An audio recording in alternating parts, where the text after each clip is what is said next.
용인기자협회에서는 제21대 국회의원 선거 용인지역의 출마할 후보 상대로 유권자에 대한 알 권리를 충족시키기 위해 정당별로 인터뷰를 실시하고 있습니다.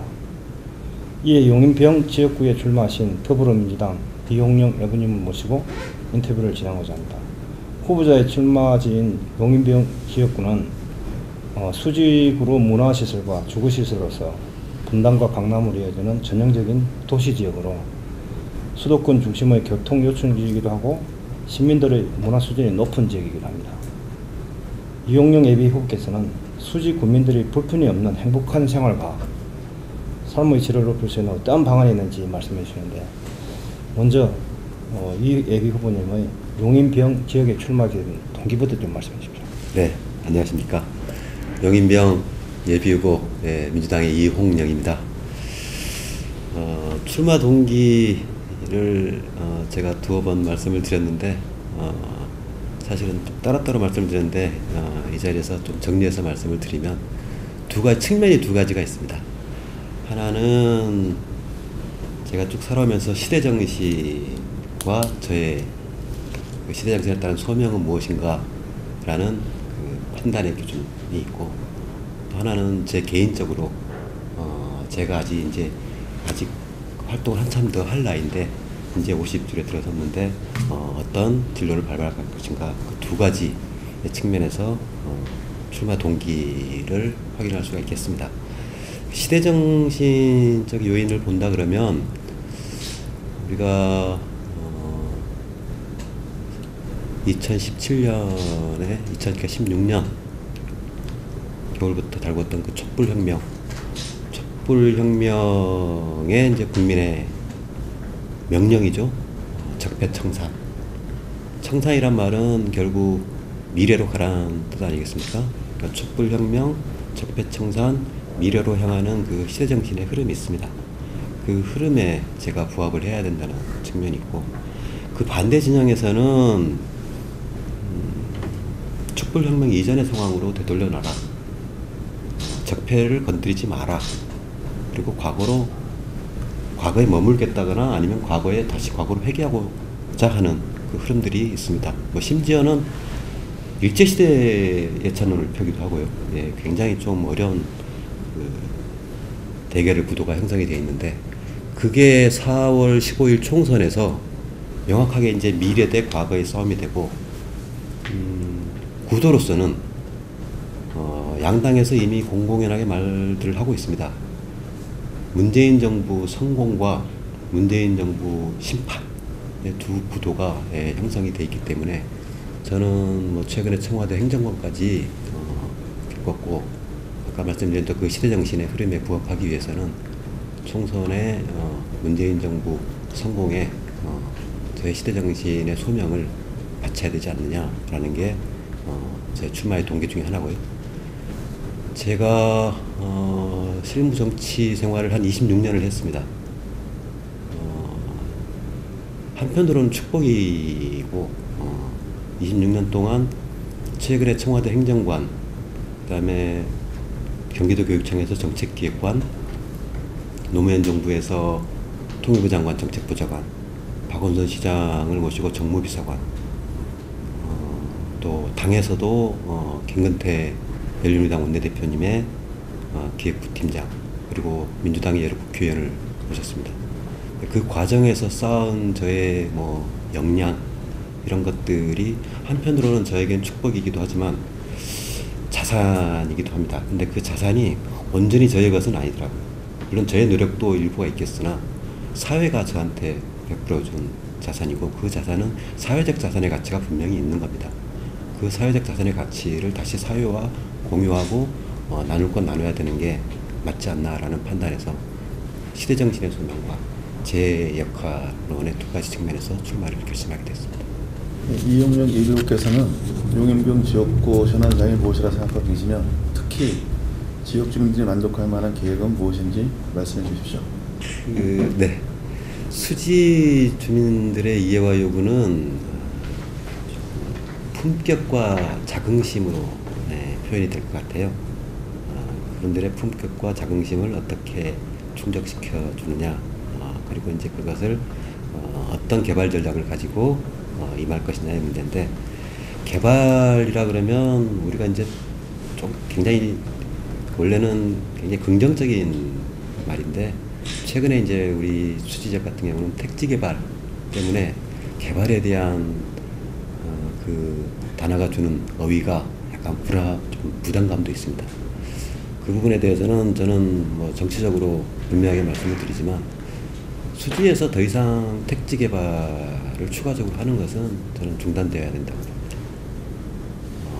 이미 뭐 예정이 되어 있거나 그런 부분들은 행정의 연속성, 안정성을 위해서 보장이 돼야 되겠고, 혹시 뭐 다른 방안이 있는지 살펴봐야 되겠지만, 추가로 개발하는 것은 조금 무리다.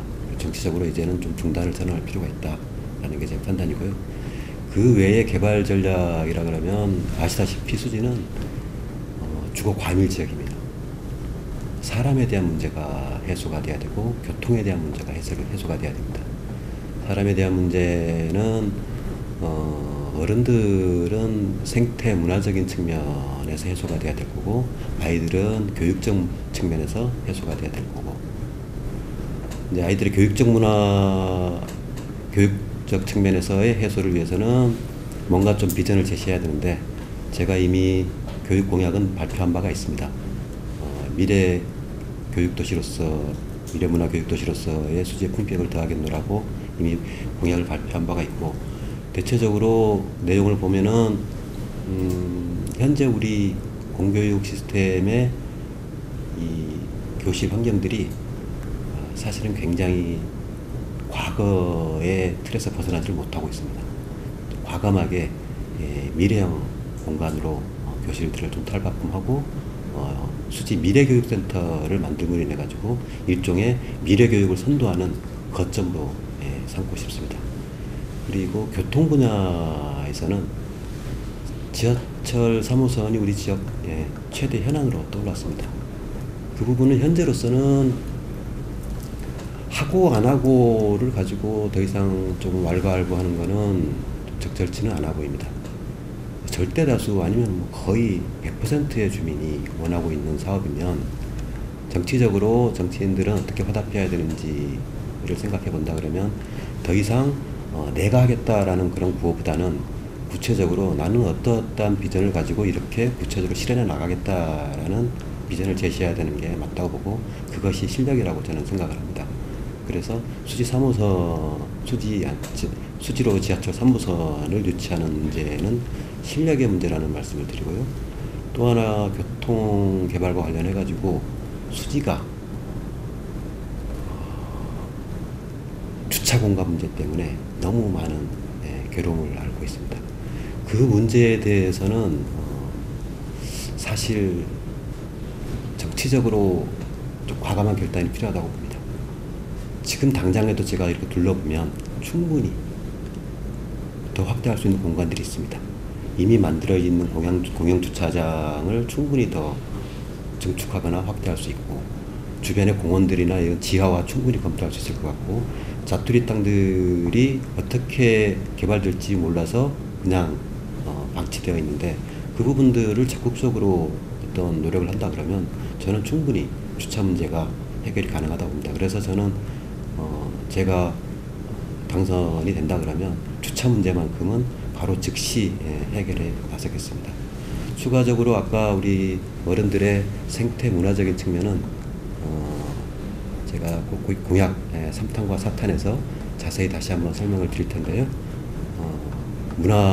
수지구청을 중심으로 해서 주변에 도서관, 여성문화회관, 청소년문화센터 이런 것들이 연결이 되어 있거든요. 구청 광장까지.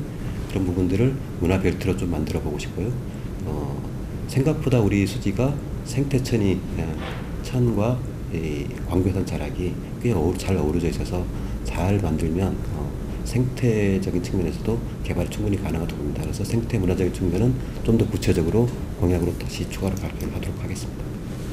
유권자들 중에는 지역 정치 활동 없이 갑자기 나타난 낙하산 인사로 보도를 하기도 합니다. 이 점에 대해서 왜 이홍영인지를 말씀해 주십시오. 낙하산이면 전략공천이 됐겠죠. 네, 전략공천이 된 건 아니고 굉장히 정치 신인으로서 불리한 상황에서 경선을 하고 있기 때문에 낙하산이라는 표현은 네, 조금 정책 환경에 지금 제 상황에 적합하지는 않은 것 같고요. 제가 수지와 인연을 좀 말씀을 드리면 사실은 2000년에 이미 이 지역 국회의원 보좌관을 했습니다. 당시에는 용인 갑을 지역으로 수지뿐만 아니라 이쪽 구성 기흥까지 한 지역으로 뭉쳐 있을 텐데요. 그때 당시에 제가 국회의원 선거에 핵심 선거 참모를 했고 그분이 이제 민주당으로 당선이 돼서 국회의원 보좌도 실제 한 2년 반을 했습니다. 근데 그분이 정책 선택을 달리하셔서 그때 이제 수지와 인연이 더 추가로 더 이어지지 못했었는데 2014년도에 제가 수지로 이사를 왔습니다. 저는 경기도교육청 정책기획관에 임용이 되면서 그때 이후로 제가 수지에서 쭉 살고 있는데요.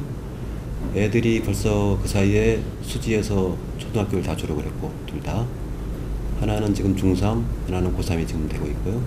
또 그 사이에 제가 늦둥이를 봐서 4살짜리 제 아들이 있는데 그 아이의 고향은 수지인 셈입니다.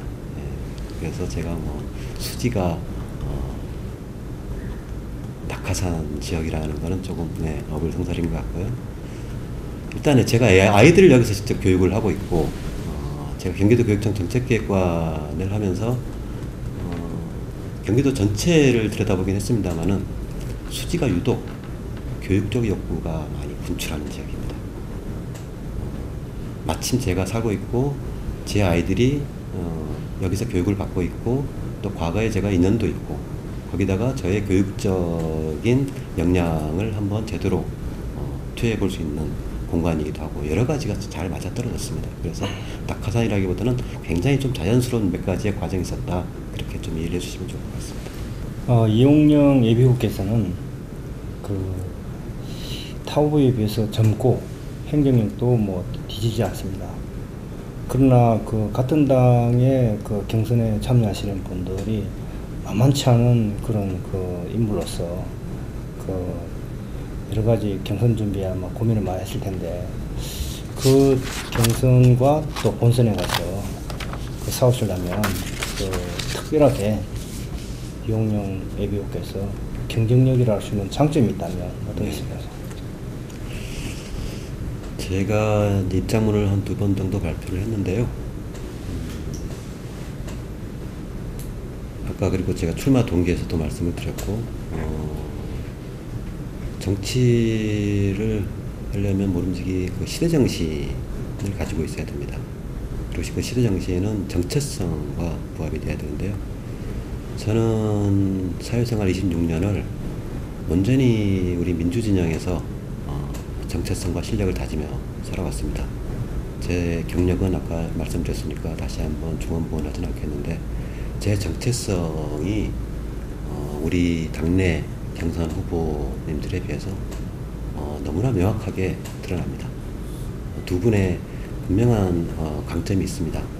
제가 충분히 존중도 하고 하지만 정체성에 있어서만큼은 도저히 저와 좀 견주기는 어렵다고 저는 판단을 합니다.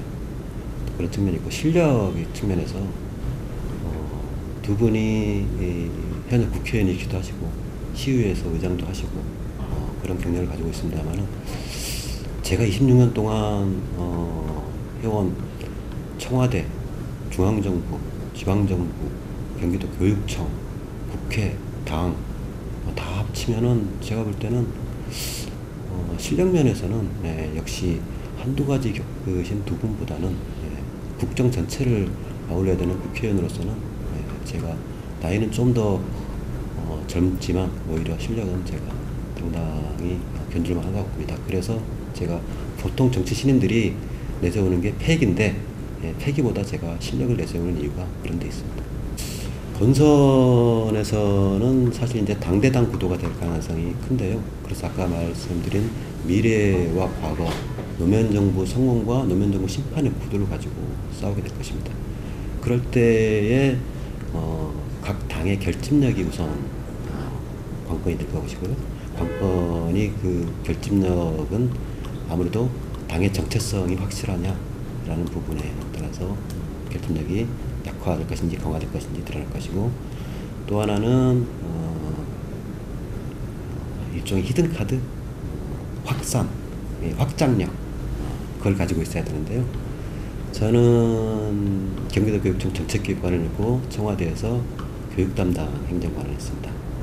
교육계에 대한 이해와 요구를 충분히 가지고 있기 때문에, 그리고 그분들하고 신뢰가 워낙 돈독해서 사실 뭐 전폭적인 지지를 받고 있습니다. 근데 그분들은 아시다시피 공무원들이세요. 정치활동을 일체 못합니다. 하지만 그분들도 대한민국의 한 사람의 유권자입니다. 일단 본선에서 그분들은 분명히 본선 이전까지는 정치 행위를 할 수 없지만 본선에서 분명히 교육적 욕구를 불출시킬 것이기 때문에 그런 부분들까지 감안한다 그러면 저는 예선뿐만 아니라 본선에서도 확실한 저희 확장력이 있다고 생각을 하고 있습니다.